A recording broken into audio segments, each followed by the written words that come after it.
बिस्मिल्लाहिर्रहमानिर्रहीम। इंग्लिश सीखिए। अल्हम्दुलिल्लाह, ये हम लोगों का 5वां वीडियो है, 5वां लेक्चर है। अगर आपने पिछला लेक्चर्स नहीं देखा है तो उसे एक बार देख लीजिए। मुझे अल्लाह की ज़ात से उम्मीद है कि बहुत सारी बुनियादी चीज़ें आप लोग इसमें समझ जाएंगे। पिछला इस सीरीज़ का जो पहला वीडियो जब मैंने बनाया था तो इसमें सबसे पहले मैंने ये 2 स्लाइड में आप लोगों को बताया था कि अंग्रेज़ी बोलना कैसे सीखें। तो इसमें मैंने जो बातें बताई थी उसे मैं फिर से ये कर रहा हूँ, रिवाइज़ कर रहा हूँ। अंग्रेज़ी बोलने के लिए ग्रामर पर ज़्यादा तवज्जो न दें, बोले हुए जुमलों के मतलब को समझें, तस्वीर देखकर अंग्रेज़ी में बात करने की कोशिश करें, रोज़ाना अंग्रेज़ी अखबार पढ़ने की आदत बनाएं, अंग्रेज़ी सीखने के लिए ग्रुप डिस्कशन करें, बुनियादी अंग्रेज़ी सीखने के लिए डिक्शनरी का इस्तेमाल करें और हमेशा जहन में इंग्लिश बोलने की कोशिश करें।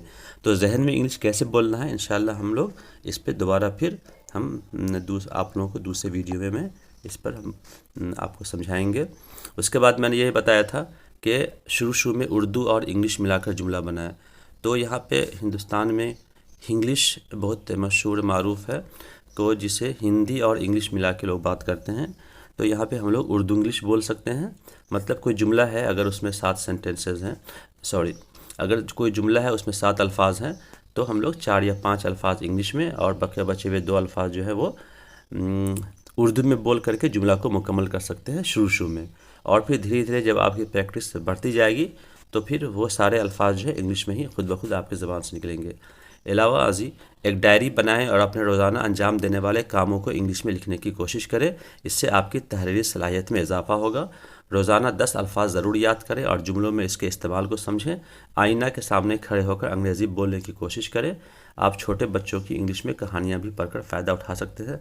सिर्फ इंग्लिश में कहानियाँ ही नहीं बल्कि जो छोटे क्लास 3, क्लास 4, 5 बच्चों की इंग्लिश की जो किताबें हैं, स्पेशली जो उनकी लैंग्वेज की बुक आती है, वो बहुत ही बेहतरीन अंदाज से ICSE बोर्ड्स की अगर किताबें मिल जाती हैं तो आपकी इंग्लिश लर्निंग में बहुत ही मददगार साबित होंगी। मैंने कुछ और पॉइंट्स इसमें जोड़ा है। इसमें जो सबसे इम्पोर्टेंट पॉइंट है वह है दूसरों को सुने। दूसरों को सुनो या रेडियो देखें या अंग्रेज़ी न्यूज़ चैनल देखें। तो इंग्लिश सीखने के लिए इंग्लिश का सुनना बहुत ही ज़रूरी है। ठीक वैसे ही जैसे कोई छोटा बच्चा बोलने से पहले लोगों की बातों को बहुत दिनों तक सुनता है, सुनने के बाद वो फिर बोलने की कोशिश करता है, नकल करता है, फिर वो बोलता है। तो इसलिए मैं इस वीडियो को आप लोगों को इंग्लिश में ही समझाऊंगा। अगर इंग्लिश आप लोगों को समझ में आती है तो बहुत बेहतर, और नहीं आती है तो सिर्फ आप लोग सुने और उर्दू में सारी बातें लिखी हुई हैं। Listen to others. You can listen to a radio और watch an English news channel. Concentrate on your pronunciation. Never hesitate to speak in front of others. Work on speaking, reading and writing skills. Give some time for reading English books, newspapers, novels. आप लोगों के लिए सबक number 1, English बोलने के लिए। English बोलने के लिए सबसे पहले इंग्लिश सुनिए, है ना। अजीब सा अटपटा सा लगता है कि इंग्लिश बोलने के लिए हमें पहले इंग्लिश सुनना होगा। जी हाँ, ये बिल्कुल दुरुस्त है। आम तौर से लोग कहते हैं कि इंग्लिश बोलना सीखिए धीरे धीरे, लेकिन नहीं, इंग्लिश बोलने से पहले इंग्लिश सुनिए। So I think it is better if I explain the contents of this video in English now. लेकिन आपको परेशान होने की ज़रूरत नहीं है। अगर इंग्लिश नहीं आती है कोई बात नहीं, कंटिन्यू टू लिसनिंग। लेकिन मेरे साथ एक प्रॉब्लम है कि मैं स्पोकन इंग्लिश की प्रैक्टिस में बिल्कुल एक्सप्रेस नहीं हूँ, जैसे, और क्योंकि दिक्कत यह है कि मैं जहाँ पे हूँ धनबाद में, तो 20-21 सालों से तो यहाँ इंग्लिश बोलने के ऐसा कोई माहौल ही नहीं है। फिर भी मैं कोशिश करूँगा कि मैं कुछ फ्लुएंसी लाऊँ, लेकिन अभी मैं धीरे धीरे बोलूँगा ताकि आप लोगों को मेरी बातें समझ में आएगी। बहरहाल यहाँ पे मुझे एक छोटा सा जोक याद आ रहा है, एक डॉक्टर और पेशेंट का, कि एक पेशेंट जाता है डॉक्टर के पास, उसका ऑपरेशन होना होता है। तो पेशेंट बहुत ही घबराया हुआ रहता है। तो डॉक्टर ने कहा कि तुम इतने परेशान घबराए हुए क्यों हो? पेशेंट ने कहा, डॉक्टर साहब ये मेरा पहला ऑपरेशन हो रहा है इसलिए मैं बहुत परेशान हूँ। तो डॉक्टर ने कहा, घबराओ मत, ये मेरा भी पहला ऑपरेशन है। तो इसी तरह से वैसे ये बात मुझ पर लागू नहीं होती है, लेकिन मुझे लगा कि ये जोक आप लोगों को सुना दूँ। Okay, listening is a prerequisite for speaking. If you start with speaking, you might get frustrated. Why you might get frustrated? Because you have no idea how to speak. So first, listening is compulsory. Listen to a speech in English by a good speaker. Pay attention on pronunciation of words and sentences. Set a goal for listening. You can set for 15 minutes, 10 minutes, but remember, try to listen every day for 15 minutes or 20 minutes. Listen to audiobooks, listen to radio or TV news channel.